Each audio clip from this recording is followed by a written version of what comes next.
Hi, I'm Kim. You're watching Kim Wilson TV. My channel is dedicated to helping victims of narcissistic abuse get free and stay free. Over the years with Trevor, of course, I certainly did believe I was in love with him. It was that belief that I was in love that caused me to get hoovered back so many times. Many times I had left, was completely free, reestablished my life, and got hoovered back. Only to meet my demise very, very quickly. But it was a feeling of love that motivated me to go back.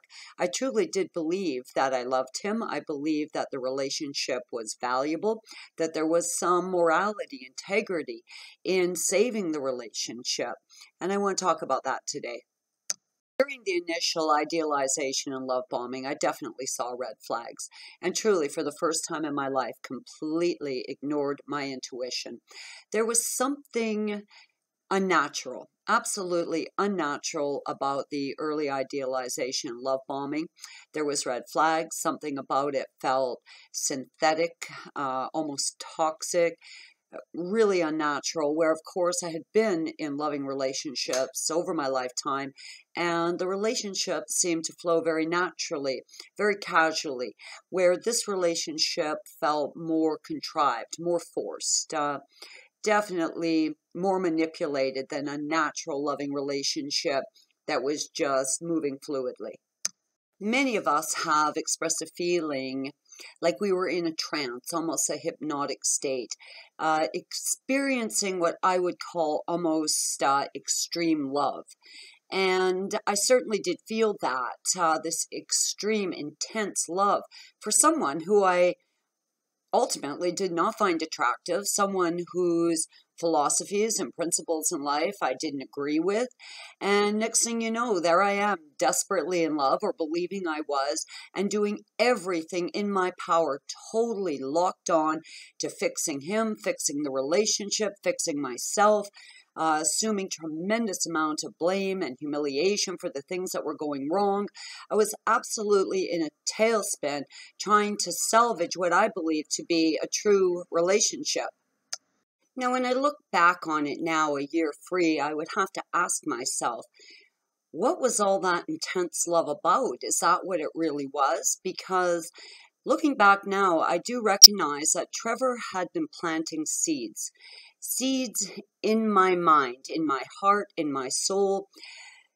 The idea that he'd been victimized and his greatest problem in life was that he hadn't met me sooner. That all of his problems in life stemmed from being misunderstood, and how if he'd met me sooner, he'd be a different person. Now, all of that seed planting did put a tremendous amount of responsibility on me, and somehow led me to believe that I would be the catalyst for this relationship working.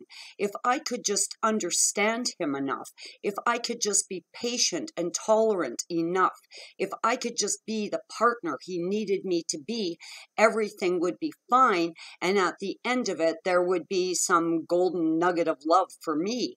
Well, we all know that's not how real love works. And what was actually happening is, of course, he was setting me up for future victimization, all the while presenting himself to be the victim. And I think for any empath, when you come across a human being that you believe has been victimized, who is gushing all this love for you and telling you that you're their savior, you know, their life would have been so much better had they met you earlier.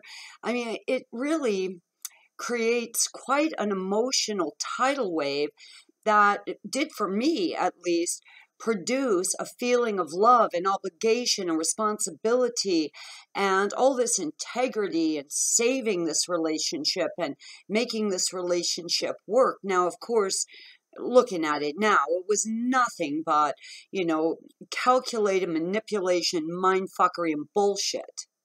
Now, at the time, I would have said I was absolutely in love with Trevor. I would have continued to make sacrifices.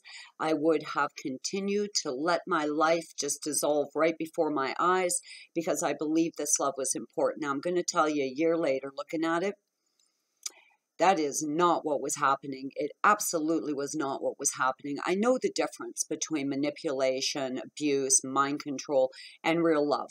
I have experienced both, and I'm going to tell you, this relationship with Captain Shithead was nothing like a relationship with a real human being.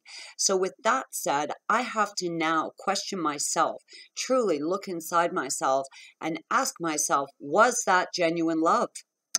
The answer to that question is no. I do not believe what I was experiencing was love, because to tell you the truth, I felt sick, I felt frustrated, I felt like I was on eggshells. I wanted to cry most of the time, or was crying. I was scared to death. I would have to pick my words so carefully before even approaching someone I was allegedly in a love relationship with, living with, and every single comment out of my mouth had to be thought about, reworded, very carefully worded as not to tip the apple cart. When we weren't having, a day of bombing, I was absolutely terrified and on eggshells, waiting for the next bomb attack to come in. He was absolutely horrible to me. Constantly triangulating me with other women, objects, the TV, his phone, whatever the hell he was doing. He was constantly ghosting me, which left me feeling so desperate and so alone. It was horrible. It was absolute catastrophic misery. And that is not love. That is not love. And I know that. Despite the mind control, despite the feelings of desperation, and I'll tell you, there was many times when Trevor actually convinced me that I really needed him. Ugh. How he accomplished that, I just don't even know. But he did. And when I look back on all of that, I know for sure that is not the type of thing that would attract me to someone. That is not the sort of thing that would stir in me a sensation of love. I was absolutely miserable for 5 years.